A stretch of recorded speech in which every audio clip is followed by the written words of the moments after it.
పరిస్థితులు తీవ్రంగా మారాయి. ఎడతెరిపి లేని వర్షాలతో నదులు, వాగులు ఉప్పొంగి ప్రవహిస్తూ ఉన్నాయి.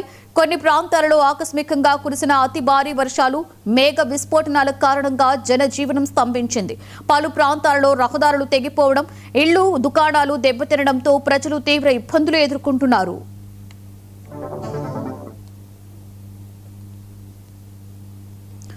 ఉత్తర భారతంలోని పలు ప్రాంతాలలో వర్షం బీభత్సాన్ని కొనసాగుతోంది. కొండ ప్రాంతాలలో కురుస్తున్న భారీ వర్షాల కారణంగా కొండ చర్యలు విరిగిపడుతున్నాయి.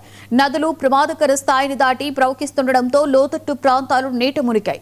వాగులు పొంగి పొర్లడంతో గ్రామాలకు రాకపోకలు నిలిచిపోయాయి. అనేక ప్రాంతాలలో ప్రజలు సురక్షిత ప్రాంతాలకు తరలి వెళ్లవలసిన పరిస్థితి ఏర్పడింది.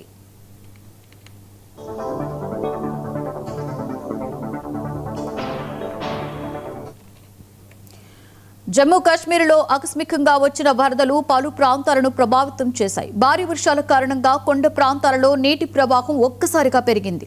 రహదారులు దెబ్బతినడంతో కొన్ని ప్రాంతాలకు రాకపోకలు నిలిచిపోయాయి. సహాయక బృందాలు రంగంలోకి దిగి వరదల్లో చిక్కుకున్న వారిని సురక్షిత ప్రాంతాలకు తరలించే చర్యలు చేపట్టాయి.